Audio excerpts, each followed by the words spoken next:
ધારી નગરપાલિકા 2026 સ્થાનિક સ્વરાજ્યની ચૂંટણી જ્યારે આવેલી છે ત્યારે ધારી નગરપાલિકાનો જે 7 વોર્ડ છે એમાંથી વોર્ડ નંબર 3ના જે બિનહરીફ આ જે ઉમેદવારો છે એમની સાથે આપણે વાતચીત કરીએ।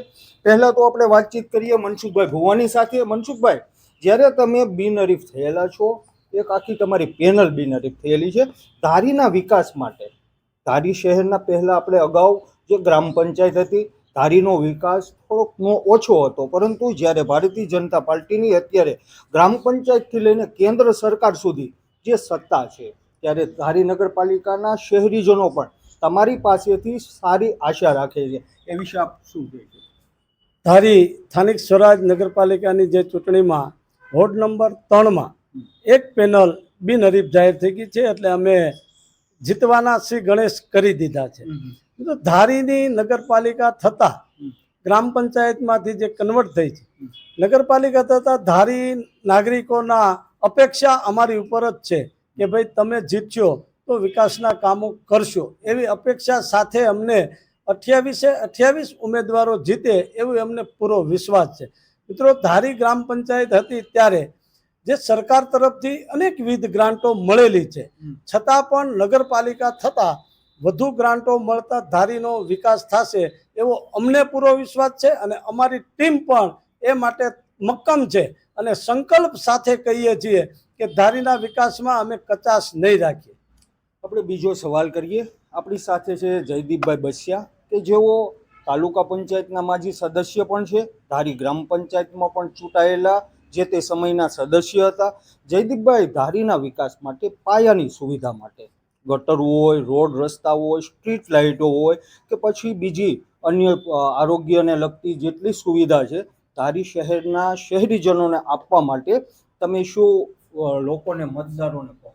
પહેલી વાત તો એ કે અમે 28 જીત સીટ મેં અત્યારે જીત ઉપર છીએ, બરોબર।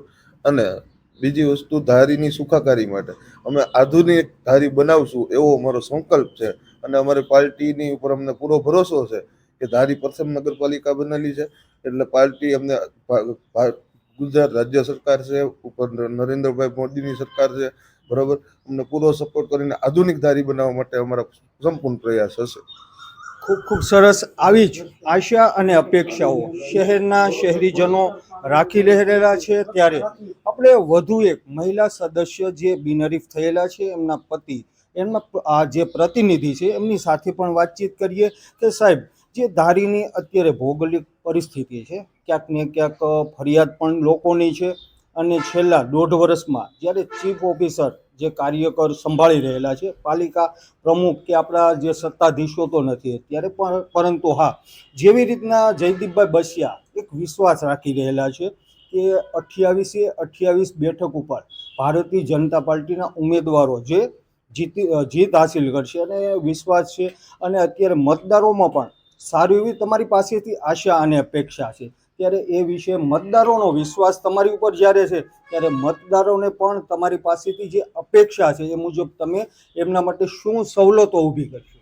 સૌથી પહેલા પાયાની જે જરૂરિયાત છે એ ગટર, પાણી અને સ્ટ્રીટ લાઇટ, આ જે વધારેમાં વધારે રસ્તા, રોડ રસ્તા, આ અમારી પ્રાયોરિટી રહેશે। નગરપાલિકા થતાં જ જે ઉપર જેમ રાજ્ય સરકાર પણ અમારી, કેન્દ્ર સરકાર પણ ભાજપની છે અને એમના સહયોગથી જે પૂરેપૂરા જેટલી ગ્રાન્ટ આવે એટલી આ ધારીને અમે આધુનિક અને રળિયામણું ધારી બનાવવા માંગીએ છીએ, એ અમારી પ્રથમ પ્રાયોરિટી રહેશે। ખૂબ ખૂબ સરસ। હવે આપણે માજી ધારાસભ્ય છે અને મનસુખભાઈ ભુવાને પણ વધુ એક સવાલ કરીએ। મનસુખભાઈ, છેલ્લા 1.5 વર્ષથી જ્યારે નગરપાલિકા આપણી જાહેર થઈ રહી છે, ખાસ કરીને શહેરીજનો જે પ્રોપર્ટી કાર્ડ માટે રજળી રહેલા છે, એમના માટે ધારી નગરપાલિકામાં જ્યારે તમારી બોડી બેસે ત્યારે લોકો એવી અપેક્ષા રાખે છે કે પહેલાં તો આ કામ પણ ખૂબ જ જરૂરી છે પ્રોપર્ટી કાર્ડ માટેનું।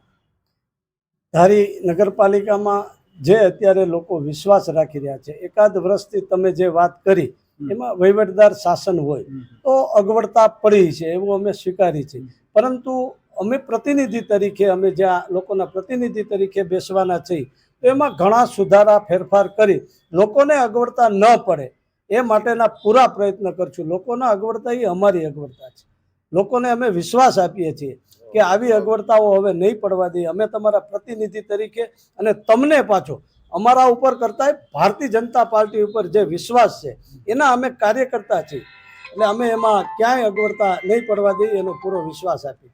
ખૂબ ખૂબ સરસ વાત કરી મનસુખભાઈ ગોવાએ. સાથે જ વોર્ડ નંબર 3માં અન્ય જે મહિલા હતા જેમના પ્રતિનિધિ તરીકે અત્યારે આપણી સમક્ષ હાજર છે સચિનભાઈ. સચિનભાઈ, ધારીના વિકાસ માટે તમે પણ તમારા મતદારોને 2 શબ્દ જરૂરથી કહો. ધારીના વિકાસ માટે અમે પૂરો પ્રયાસ કરવાના છીએ અને કરવાનું જ છે. ધારી નગરપાલિકાએ અમને ભાજપે અમને જે ચાન્સ આપ્યો છે, હું કોળી સમાજમાંથી આવું છું અને ધારી નગરપાલિકાએ અમને ચાન્સ આપ્યો છે એટલે અમે પૂરો કાર્યક્રમ કરીને આધુનિક ધારી બનાવવા માંગીએ છીએ.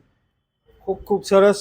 ધારીના શહેરીજનો માટે ખૂબ સારા સમાચાર કે જે પેનલ બિનહરીફ થયેલી છે તેમણે ધારીના શહેરીજનો માટે ખૂબ સરસ એવી જે પોતાને જે ઈચ્છા વ્યક્ત કરેલી છે કે ધારીને આવું રળિયામણું બનાવવાનું છે. ત્યારે આપણે પણ આશા રાખીએ કે આ જે શબ્દો જે આ પેનલ બોલેલી છે એ વાયદો અને વચન ખરેખર ધારીના હિત માટે ખૂબ સારા નીવડે.